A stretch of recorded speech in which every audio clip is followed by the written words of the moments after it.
Hi everyone. So I am back on spree. I definitely am exhibiting addictive like behaviors. Oh wait, I'm just autistic, so it doesn't count. Does it? Does it count? Ugh. I can't stop the spree kick. I guess it's cheaper than ramen because, like I said, that's about on its way out. Yeah, so I went to Walgreens this morning and they still had the movie theater discount. It's like this, like a bin of candy, like the shit that you would get at the movie theaters. Like, I don't know if they still sell that stuff, but like Snow Caps, Twizzlers, Spree, I guess. And so they still had the 3 boxes of whatever you want for $5. And I don't need a deal to buy Spree, but I decided not a bad deal. So I went ahead and got 3 more boxes. And to make sure I don't have a sugar crash, I had a protein bar that has clean ingredients in it, in which I checked the ingredients 3 times and I'm doing okay. But I'm still on Spree. It's so good. It's so good. And I know I've got a problem, especially when at the end of the day, the tip of my tongue is numb because I will take the little candy and I will just chomp, chomp, chomp on the 2 teeth in the front. Like I think I mentioned before, just my front 2 teeth is all I use to chomp, chomp, chomp, chomp, chomp. And I like the crunchy sound. I like the texture.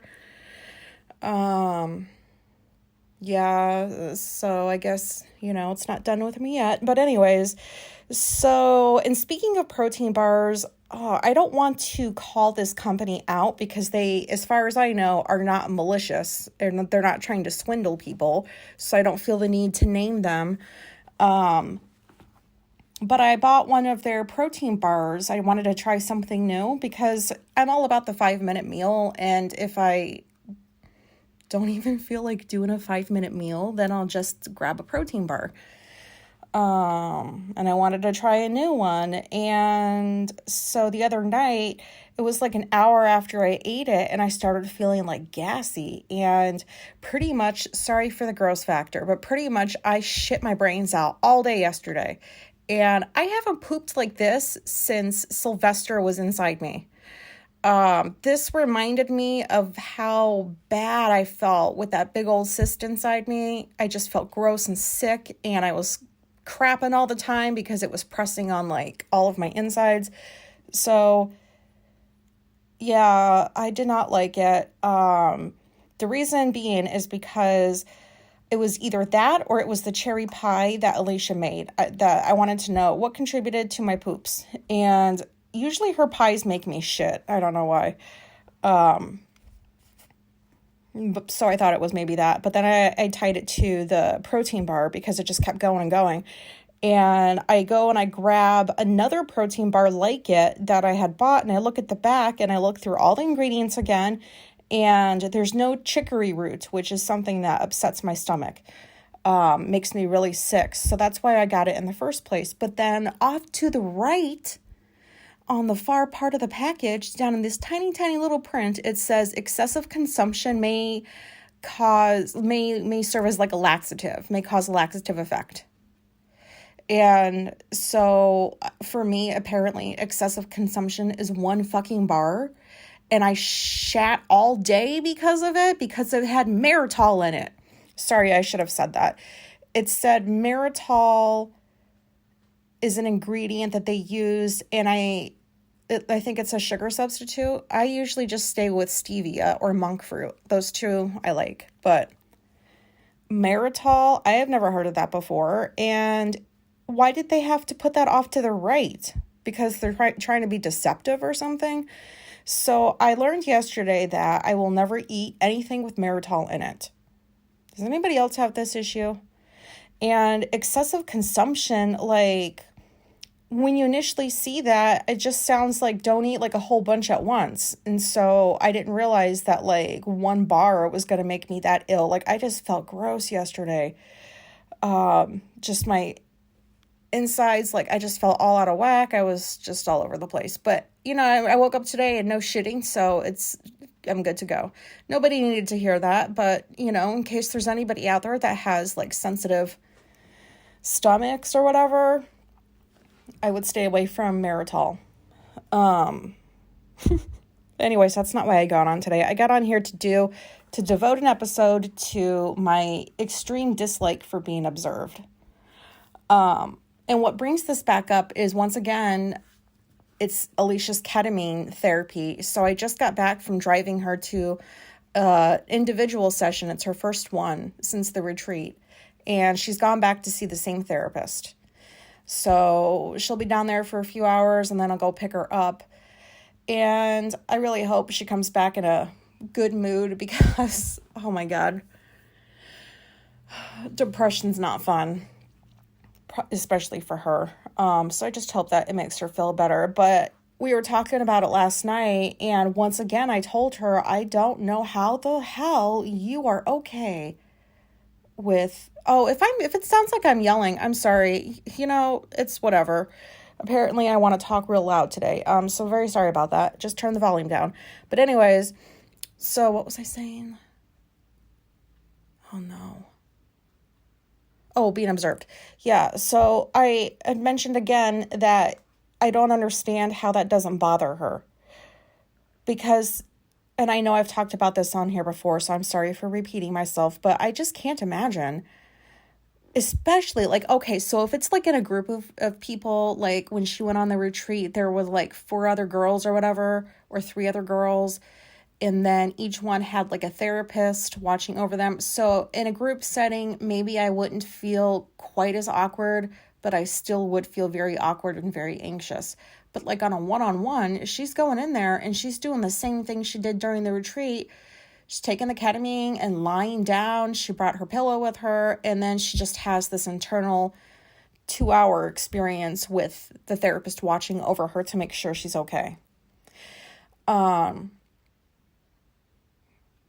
No, I commend her. I commend anybody who's okay with doing that. It just, to me, seems very, like, I would feel very exposed, because I try to imagine how would I feel if I was laying down and somebody was watching over me for a few hours to make sure I'm okay while I'm under the influence of something. I wouldn't like that, because I don't have any control over what I might say or do.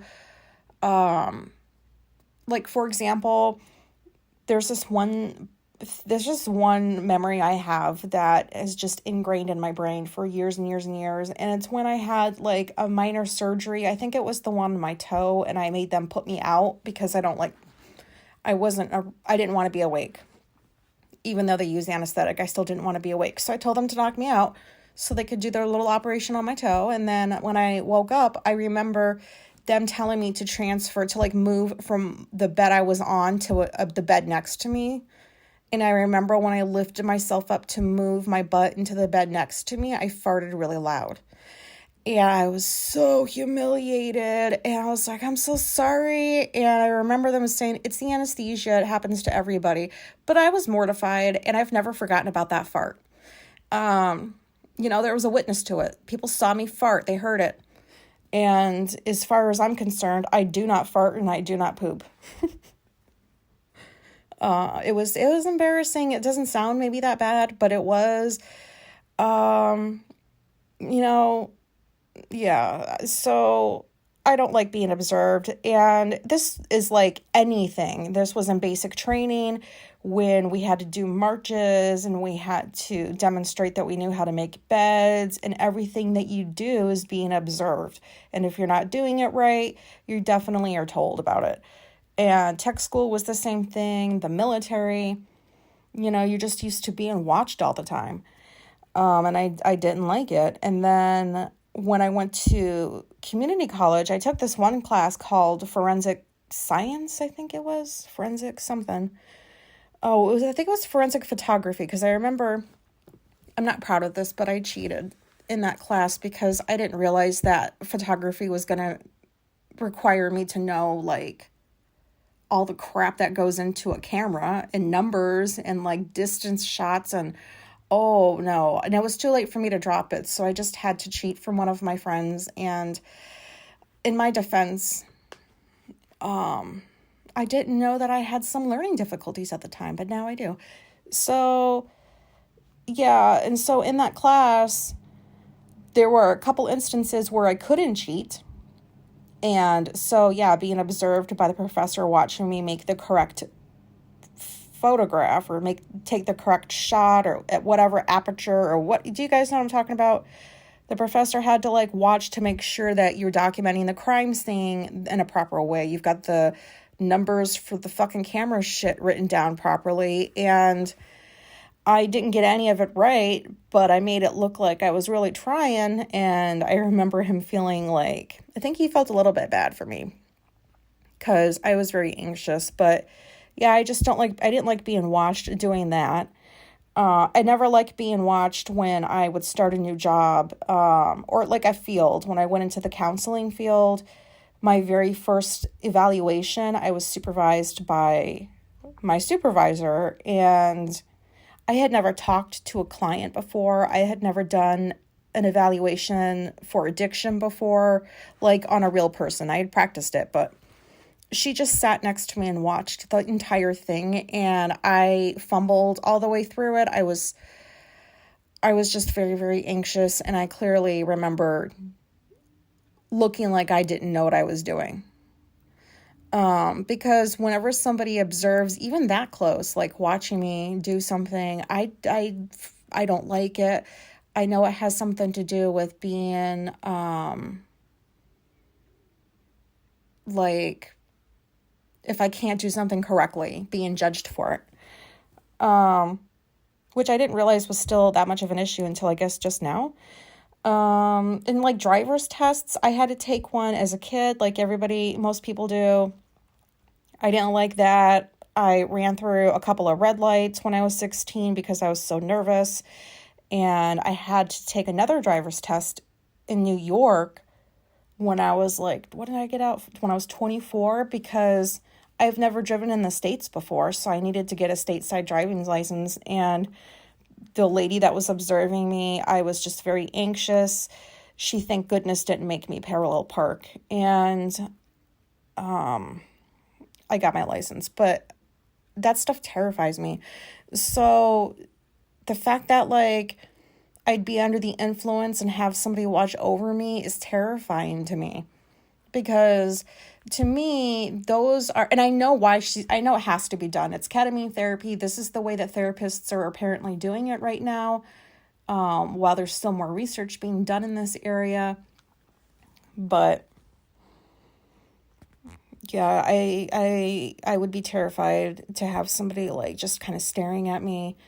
And I don't want to be needy. Like, the reason why they watch over those people is because sometimes they'll start it off and a client will have a bad experience. And then, like, one time, Alicia said this had happened. She had heard. And some girl, like, sat straight up as soon as she went under. And she started, like, panicking. And so the therapist that was watching over her gave her, like, a hug or something to calm her down, walked around with her outside. And I don't want to be in a position where something like that happens to me and I need somebody, like a stranger, like stranger danger. I don't want to have to need anybody to help me through something like that. The only person would be Alicia. And I wouldn't even want her watching me. Like, I'm careful with like my marijuana intake. Like I don't know, like I don't like to take it to get high, but sometimes it happens. And I don't want to be around her in case I act stupid or something, because apparently if I take too much marijuana, I can't talk. Is this normal? I had never heard anybody say that to me in all the years that I counseled, that somebody would just stop talking. But yeah, if I take too much, I am unable to talk. I can't talk. And if I try, it sounds like I'm drunk. So that's embarrassing. But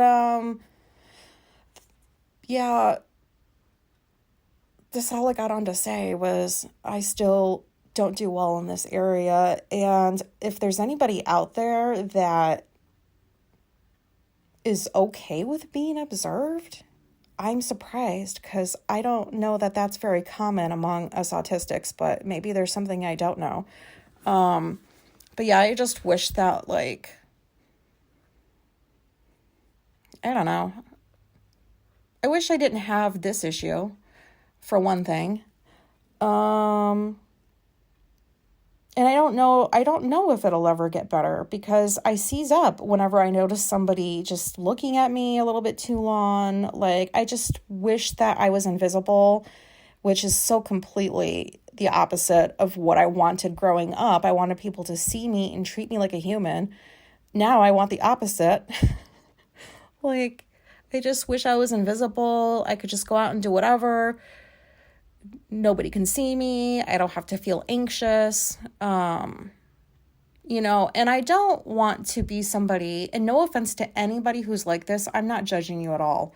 I just don't want to be somebody who never leaves my house. Like, I don't want to be agoraphobic and be too afraid to step outside because I have enough of that anxiety. So that's why I make myself go places a couple of times a week so that I don't become like a shut-in, because I don't want that. And that would just make it, that would open up a whole other slew of problems if I figured out that I couldn't leave the house anymore. Like, it was too scary to go outside, and I don't want that to happen. I just wish I had the power of invincibility. And since I don't, I'm going to have to just deal with this. So, what did we learn today? Do not ingest Meritol, because it makes you shit all day for some people. If you're going to eat boxes of candy every day, eat some real food with it so that you don't pass out. And being observed sucks. And I don't know how helpful this was. I hope maybe you guys could relate to it.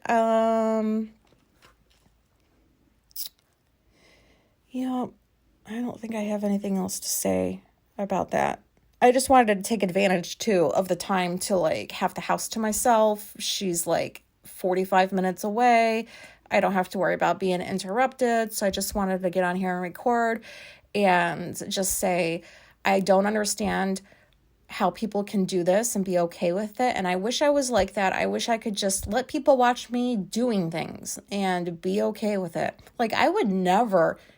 In my 20s, I would go on shows like Big Brother.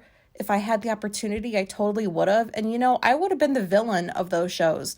You know how they pick like the one or two people that apply that they think are going to cause problems in the house, and they pick them on purpose so that they can, get some drama going. If I was in my 20s, I would go on Big Brother. It wouldn't even bother me that I was being observed. I would just be a bitch to everybody because I was not nice to people. And knowing what I know now, being in close quarters with many of them and being trapped, I would be bound to start some shit probably. But now, if I was given the opportunity in my 40s, I would say no thank you.